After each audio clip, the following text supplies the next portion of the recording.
Merci. Et bonjour tout le monde. Donc, c'est ça, mon nom c'est Nathalie Anne Winter-Kueller et je suis professeure en didactique des mathématiques. Donc, aujourd'hui, ce que je vais vous présenter, c'est des réflexions que j'ai eues en tant qu'enseignante de mathématiques au niveau universitaire. Donc, ce qu'il faut comprendre, c'est que je n'ai aucune expertise dans le numérique, soit dans la formation à distance ou dans l'utilisation des outils numériques. C'est plutôt une posture où je suis enseignante, je suis obligée d'enseigner à distance et je pars de ma pratique, de ma réflexion de pratique, aller chercher des outils théoriques qui vont m'aider à comprendre cette pratique. Donc, c'est à ce stade-là où je me situe actuellement. Mais pour vous expliquer un peu tout ça, je voudrais vous décrire d'abord le contexte, pourquoi est-ce qu'on se trouve à enseigner à distance à l'université.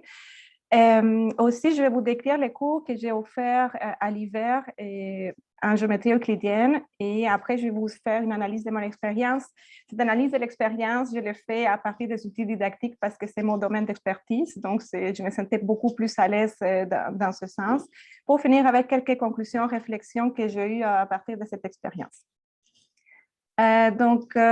Pour comprendre, tout d'abord, en fait, c'est un cours qui est offert dans un programme de formation à l'enseignement. Donc, on forme des futurs enseignants, en particulier en mathématiques pour le secondaire et à l'Université du Québec à Outaouais.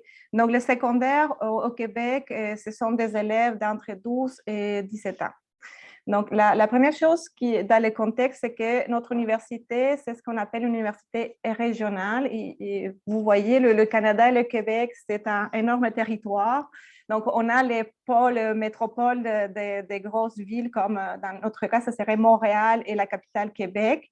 Mais par la suite, on a ce qu'on appelle des petites universités qui sont beaucoup, disons, éloignées de ces pôles, mais on offre un programme pour l'enseignement. Donc, c'est un programme qui dure 4 ans et qui conduit à ce qu'on appelle un brevet en enseignement. C'est-à-dire, c'est une autorisation pour les enseignants de pouvoir exercer la profession. Et il est offert dans le département des sciences de l'éducation. Toutes ces choses-là sont importantes parce qu'ils vont créer différents conflits et contraintes dans l'offre des cours. Donc, les cours de géométrie euclidienne, ça fait partie des cours de mathématiques. Dans le programme, on a des stages, on a des programmes de pédagogie, on a on fait des cours de didactique des mathématiques et on a des cours de mathématiques pures, qu'on pourrait dire, donc les cours que je vous parle. C'est un cours qui est offert en première année et la durée, c'est de 14 séances de 3 heures chacune. Donc, pour comprendre tout ça, c'est qu'on a un faible nombre d'effectifs étudiants, justement parce qu'on est une université d'abord régionale. Donc, on n'a pas un gros bassin d'étudiants qui peuvent venir à notre université. Donc, on a très, très peu d'étudiants, environ en moyenne, on a 7 par année. Et en troisième, quatrième année, on se retrouve avec des cohortes de 3 ou 4 élèves, en fait, d'étudiants. Donc, vous voyez les difficultés que ça peut commencer à générer. Donc, en tant que département, on a la difficulté à faire vivre ces programmes en enseignement au secondaire, en particulier le programme de mathématiques. Les difficultés se trouvent que, comme on a très peu d'étudiants, on ne peut pas faire ce qu'on appelle des cours groupes. Donc, dans un cours groupe, les étudiants vont avoir les 14 séances de 3 heures. Donc, on est contraint à réduire l'offre des cours. Donc, on donne moins de séances de cours. On calcule un cours de 3 heures par étudiant. Juste pour que vous compreniez, si j'ai 3 étudiants, je vais donner 3 cours de 3 heures. Donc, vous voyez comment ça limite les nombres de temps, en fait, des heures que je peux passer avec mes étudiants et qu'on ne peut pas voir tout le contenu de ces cours en 3 cours avec nos étudiants. L'autre chose, c'est qu'à un moment donné, on se disait, mais on va jumeler nos étudiants avec des étudiants d'autres départements, de ceux qui font des mathématiques comme en ingénierie, finance, des choses comme ça. Notre problème, c'est qu'on n'a pas de département de mathématiques et quand on choisit des cours pour les ingénieurs ou les personnes qui vont faire finance, ce ne sont pas des cours adaptés. Donc, on retourne à notre université et on se dit, est-ce qu'on pourrait faire finalement, on va offrir nous-mêmes les cours pour que ce soit des cours adaptés pour les futurs enseignants. Mais encore là, on a un manque de ressources pour offrir ces cours, des professeurs universitaires qui peuvent offrir ces cours, en particulier en didactique de mathématiques et de sciences. Tout ça nous a amené à avoir plusieurs problématiques avec le CAPFE. Le CAPFE, c'est le comité d'agrément, c'est-à-dire c'est lui qui donne l'autorisation aux universités d'offrir un programme pour l'enseignement. Donc, eux, ils sont venus plusieurs fois nous dire, votre programme, attention, on va le fermer. Donc, on était, disons, dans l'urgence de trouver de nouvelles solutions. Depuis plusieurs années, on essaye de trouver des solutions. Donc, certaines personnes ils vont dire, ben, fermez votre programme et ben, si vous allez former 4 étudiants, fermez-le et on passe à autre chose. Le problème, c'est que cette situation ne touche pas seulement l'Université du Québec à Outaouais, ça touche toutes les petites universités qu'on appelle régionales, et donc toutes celles qui sont plus éloignées des grands pôles comme Montréal ou Québec. Donc, cela voudrait dire qu'il y a une grosse partie du territoire québécois qui ne graduerait pas des futurs enseignants. Donc, tous ces milieux pratiques ne seraient pas desservis par des enseignants. On n'aurait pas des enseignants pour ce territoire-là. Et en plus, on est actuellement au Québec dans une situation très critique de pénurie de personnes enseignantes. On en parle qu'environ 40% des personnes qui enseignent dans les classes, ce sont des personnes non qualifiées, c'est-à-dire ce sont des personnes qui n'ont pas de diplôme d'enseignement, qui se retrouvent dans nos classes à donner des cours à nos élèves du primaire et du secondaire. Donc, on parle de 40%, c'est une énorme portion. Ainsi, le gouvernement du Québec qui a mis en place plusieurs programmes pour pouvoir un peu faire face à cette pénurie des enseignants. Et c'est là que se situent les projets inédits desquels je vous ai parlé aujourd'hui. Donc, finalement, est-ce qu'on a fait, en fait, l'UQO a présenté avec comme objectif de développer une offre de formation en collaboration pour le baccalauréat renouvelé en enseignement des mathématiques et des sciences. Donc, les universités que je vous parle, petites universités qu'on appelle, ce sont des universités comme en Abitibi, à Rimouski, à Chicoutimi, à Trois-Rivières, qui se sont mises ensemble et dire, ben, finalement, comme on a tous des problèmes semblables, ce qu'on va faire, on va offrir des cours à distance. Donc, l'année passée, on s'est réunis, on a travaillé sur le choix des cours qu'on allait offrir ensemble. On a choisi 13 cours à mutualiser, c'est-à-dire on a décidé d'avoir les mêmes contenus et on va les offrir à distance à nos étudiants. Et on a dû travailler sur les cheminements et revoir toute l'offre de formation. Donc, tout ça, ça a déjà été fait. Les universités ont déjà signé ce qu'on appelle un protocole d'entente d'une durée de 4 ans. Donc, on est prêt à offrir ces cours à partir de septembre 2022. Donc, c'est là qu'on va commencer à offrir ces cours. Mais, comme tout le monde le sait, on est en pandémie. Donc, je me suis dit, tant qu'à faire, je vais donner mon cours de géométrie euclidienne de toute façon à distance, puisqu'on était en pandémie. Je dis, on va faire un projet pilote. Donc, je vais inviter les autres universités pour qu'on commence déjà l'expérience. Et comme ça, on va envisager déjà les difficultés qu'on peut rencontrer dans ces projets. Donc, j'ai offert les cours de géométrie euclidienne entre janvier et avril et il y a eu 2 universités, mon université l'UQO et une université l'UQAT. Donc, dans tous ces contextes-là, je vais vous expliquer un peu de quoi ils traitent. On a un descriptif des cours qui nous dit ce qu'on doit faire pendant les cours à l'université. Ce qu'il faut comprendre, c'est que c'est un cours où on ne fait pas, pour ceux qui ne connaissent pas les mathématiques, mais ce n'est pas un cours où on va faire des calculs. C'est vraiment, on vise des habiletés, des compétences d'ordre supérieur, qui sont la démonstration et le raisonnement mathématique et géométrique. Et en plus, ce sont des choses que les élèves, les étudiants n'ont jamais fait au secondaire ni au cégep. Donc, tout ça, c'était à développer dans un contexte à distance. Et on travaillait des choses comme les figures planes, les polygones, donc je parle des cercles, des triangles et tout ça.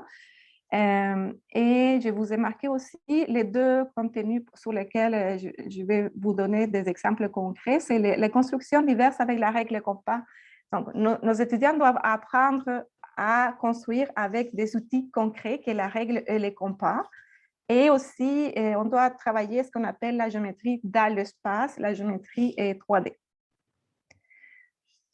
Donc, quand je me suis trouvée face au défi, je vais vous dire, je l'ai fait dans l'urgence, c'est un peu dans l'improvisation. Il faut savoir aussi que je n'ai pas eu de soutien de technopédagogue pour le faire. Et c'était la première fois que je me lançais dans l'enseignement à distance. Moi, je suis didacticienne, donc il y avait des choses qui me tenaient à cœur, comme être dans un paradigme socio-constructiviste pour mon cours. Et aussi, mettre en place un apprentissage collaboratif, chose que je faisais dans mes cours en présentiel. Donc, je ne vous ai pas dit, mais les cours de géométrie euclidienne, je l'offre depuis 8 ans. Donc, c'est un cours qui roule bien, ou qui, pour moi, est bien structuré, bien construit à ce moment, pour moi. Donc, j'ai de l'expérience avec les étudiants. Et donc, dans ces apprentissages collaboratifs, pour moi, c'est très important la discussion, la parole, parce que pour moi, l'idée, c'est d'amener une réflexion qui est plus profonde. Et encore là, tout ce qui est communication en mathématiques, c'est très important aussi parce que en mathématiques, on travaille avec différentes représentations qu'on appelle aussi registres. Juste un exemple simple. Si je vous parle du cercle, pour moi, il y a les mots cercle, il y a les mots écrits cercle, il y a le dessin du cercle, il y a les propriétés mathématiques associées au cercle. Donc, vous voyez, il y a comme une panoplie de représentations du même objet et tout ça doit être coordonné pour pouvoir développer le raisonnement. Ainsi, je me suis basée sur un modèle pédagogique que je connaissais déjà parce que je suis allée dans la littérature, je me disais, toute la littérature disait on va avec des choses qu'on connaît. Donc, je choisis finalement un modèle hybride avec des cours asynchrones et des cours synchrones sur Zoom. Les modèles de la classe inversée, donc mes étudiants avaient des notes de cours à lire et par la suite, dans les moments synchrones avec les étudiants, je les mettais à travailler en équipe pendant Zoom et donc c'est là on faisait plutôt des tâches complexes de la résolution des problèmes. On a fait du modélage aussi, donc je faisais des capsules vidéo de résolution. Comme je vous disais, c'est la première fois qu'ils les voyaient, donc je leur montrais comment est-ce qu'on pouvait faire une démonstration, parce que quand on fait la démonstration, il y a une suite de règles à respecter. Par la suite, on a fait du apprentissage collaboratif. Je vais vous en parler aussi de ça, mais finalement, je me suis arrêtée sur Google Doc pour ça.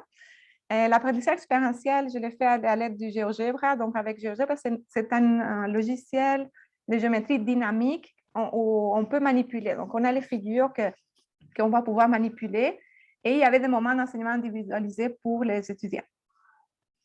Donc, je peux vous montrer déjà un peu. Donc, c'est un cours assez classique. Comme je vous disais, je n'ai pas inventé la roue, mais ce que j'ai fait, c'est à l'université, on utilise Moodle. Donc, ça, c'est encore une contrainte. Et j'utilisais Zoom pour les rencontres synchrones. Donc, on avait le contenu, le travail à faire avant Zoom et le travail qu'on faisait pendant Zoom. Il y avait des capsules vidéo, des notes de cours, des corrections. Donc, pendant les cours, comme je vous disais, dans les vidéos, c'est simplement, j'ai pris Word avec dessin où je faisais une narration des procédures pour faire une démonstration avec des surlignages de couleurs. On avait utilisé le logiciel GeoGebra et aussi, finalement, je me suis arrêtée sur Google Docs comme outil collaboratif. Donc, ça, c'est après plusieurs recherches de plusieurs outils collaboratifs, je me suis arrêtée à ça parce que c'est quelque chose que moi, je connaissais, les étudiants connaissaient et qui finalement faisait l'affaire. Pour l'analyse de l'expérience, j'ai pris un modèle qui est, disons, très connu en didactique de mathématiques. On connaît le triangle didactique enseignant, savoir, élève, mais ce modèle a déjà été modifié pour le transformer en une sorte de tétraèdre. Déjà aux années 70, Toll avait ajouté un nouveau sommet, la technologie et les ressources. Donc, l'idée, c'est d'étudier les relations entre ces 4 sommets. Et pour pouvoir analyser ma pratique, je tenais un journal de bord. Je fais passer 3 questionnaires à mes étudiants au début, au milieu et à la fin. Et aussi, je me suis basée sur les résultats des étudiants aux évaluations. Si on regarde la relation entre l'enseignant, le savoir et la technologie, comme je vous disais, j'essayais de chercher des logiciels et je me suis rendu compte qu'il y en avait plusieurs logiciels en écriture mathématique, mais qui étaient faits plutôt pour le primaire et le secondaire. Et donc, tout ce qui était, disons, pour le niveau universitaire, en général, n'était pas très conviviaux. Et il y avait parfois une nécessité d'avoir des connaissances en programmation pour pouvoir s'en servir. Et l'autre chose qui m'a frappée encore plus, c'est que pour moi, ces outils n'étaient pas assez collaboratifs parce que pour moi, dans la perspective socio-constructiviste de l'apprentissage collaboratif, je voulais que mes étudiants puissent travailler ensemble sur l'outil. sur l'outil. Donc, la contrainte était que, en général, on ne pouvait pas tous travailler en même temps comme sur Google Docs. Vous comprenez? Donc, si je mets un problème, ce n'est pas tout le monde qui pouvait se connecter et résoudre les problèmes. L'autre chose que j'ai constaté en cherchant, c'est que, en fait, dans ma pratique avec la technologie, c'est que tous les modes de communication des mathématiques ont dû être revus. Je vous donne juste un exemple. Quand je suis devant une classe en présentiel, si je parle de géométrie, j'ai mon tableau avec un cercle, je peux pointer mon cercle, pointer ma droite, faire des dessins de droite avec mes mains, mais sur Zoom, je ne pouvais pas faire ça. Il y a eu toute une adaptation des gestes à faire auxquels je n'étais pas habituée. Et donc, j'ai décidé de faire, par exemple, des surlignages. Quand je disais la droite avec mes mains, ça ne fonctionnait plus. Et ce qu'il faut savoir, c'est qu'en mathématiques, tous les discours, les signes et les gestes qu'on utilise, ça fait partie d'un travail, des outils de travail pour raisonner en mathématiques. Donc, le fait pour moi de changer tout ça, ça m'a envoyé une façon de raisonner différemment aussi en mathématiques. Et finalement, on disait que, je peux vous dire que quand même s'il y a beaucoup de logiciels de notation mathématique, ils ne sont pas si développés que ça, ou ils ne permettent pas sûrement, il y en a quelques-uns qui le font, mais ils ne permettaient pas vraiment ce travail que je voulais faire comme sur une salle Zoom, tout le monde pouvait travailler dessus. Et en ce qui concerne les résultats des étudiants, j'ai vu que finalement, on a réussi à développer des compétences pour le raisonnement et la démonstration, mais comme je vous disais, tout ce qui concernait la visualisation en 3D, pour moi, ce n'était pas atteint. En fait, je l'ai vu dans les résultats étudiants, a été non atteint. Et ce qui dit la recherche, encore là, je vous disais, je vais de ma pratique vers la recherche, c'est que oui, il y a beaucoup de logiciels qui font des représentations 3D, mais ça reste qu'une représentation 3D, c'est sur un ordinateur, donc ça devient 2 dimensions quand même. Donc, avant, en classe, je pouvais utiliser des matériels de manipulation. Si j'avais un cylindre, j'amenais mon cylindre en classe. Mais là, c'était une représentation 2D d'un objet 3D. Donc, ça, c'est déjà étudié par la recherche. Et en plus, j'avais la difficulté parce qu'on devait construire à l'aide des outils concrets. Et là, j'ai fait des vidéos sur l'utilisation du compas et de la règle. On a utilisé un logiciel qui s'appelle Géodin qui fait comme si c'est une règle et un outil de construction. Mais mon problème, c'est que finalement, je n'ai jamais pu voir comme les étudiants utilisaient eux-mêmes ces outils. Parce qu'il y avait une difficulté à comment eux, ils allaient se filmer en utilisant ces outils, chose que je pouvais faire en présentiel. Donc, pour moi, c'est que finalement, l'approche qui nécessite de la manipulation, mais aussi avec une approche technologique, a quand même promu la construction de certaines représentations et du sens, mais je ne peux pas atteindre tout ce que je voulais faire avec mes étudiants. Encore, et quand j'ai regardé les côtés de l'élève, le savoir et la technologie, au début, j'ai pris Google Doc un peu comme, je n'étais pas fière de moi, je dis, c'est pas super innovant comme outil, mais ça fait vraiment l'affaire Google Doc. Et j'ai mis des modules complémentaires d'écriture mathématique. Malheureusement, il y a un module complémentaire de GeoGebra qu'on peut ajouter à Google Doc, mais celui-là, c'est pas celui que j'avais besoin, c'est le module de géométrie. Et ça a permis un travail collaboratif parce que les étudiants pouvaient tous écrire en même temps sur les tâches complexes. Et quelque chose qui pour moi était un bel atout, c'est que je pouvais avoir un feedback rapide de ce que faisaient les étudiants en présentiel. Quand les étudiants travaillent en équipe, il faut que j'aille dans les groupes, je regarde qu'est-ce qu'ils font. Mais là, je voyais étape par étape les résolutions des étudiants et j'étais prête à faire des retours en groupe assez rapidement avec eux. Donc, je voyais ce qu'ils faisaient, je pouvais aller chercher des groupes parce que je voyais exactement ce qu'ils étaient en train de faire en live, disons, en mode synchrone de leur production. Donc, finalement, GeoGebra va contribuer à enrichir le développement des compétences parce qu'il nous amène à raisonner, argumenter, démontrer. C'est un logiciel qui va au-delà de ce qu'on peut faire avec un papier et crayon. Il y a des fonctionnalités, des choses qu'on ne peut pas faire physiquement. Donc, celui-là, il permet d'étudier les objets d'une autre façon. Et pour moi, Géodin et GeoGebra, mon utilisation en tout cas de Géodin et GeoGebra, n'ont pas permis la construction des habiletés en construction géométrique qui est plus concrète, Surtout, c'est que ces deux logiciels-là, quand on est en travail collaboratif, même si on est en équipe, il y a un étudiant qui prend les rôles et la responsabilité d'utiliser les logiciels et donc les autres participants de l'équipe ont un rôle passif. Donc ça me dérangeait beaucoup parce que même je veux faire un travail collaboratif, mais dans la plupart des outils en mathématiques que j'ai trouvés, c'est quelqu'un qui prend en charge, mais les autres restent un rôle passif. Ils ne peuvent pas participer à la construction mathématique qui est en train de se faire. Donc, pour moi, l'apprentissage collaboratif c'est très important. Ça représente un apport pédagogique majeur pour l'enseignement à distance. Et pour moi, ça devrait être offert partout.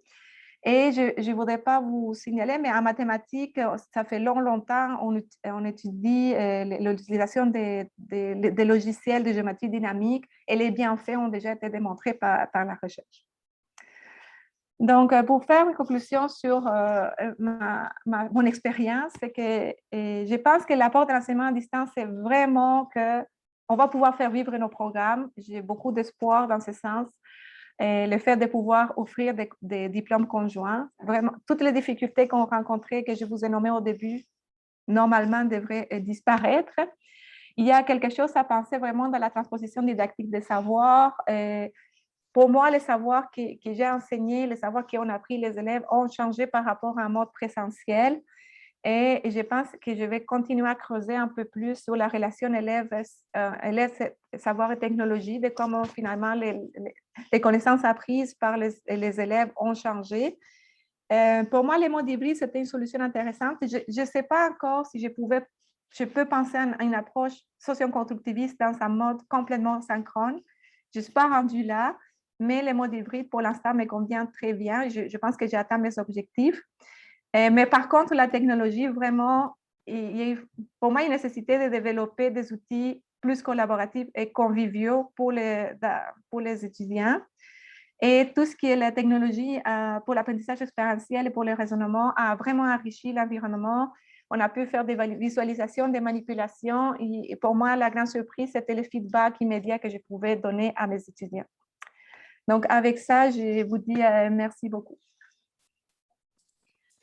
Un grand merci à vous, Nathalie, pour ce partage super intéressant de tous les outils qui ont été utilisés pour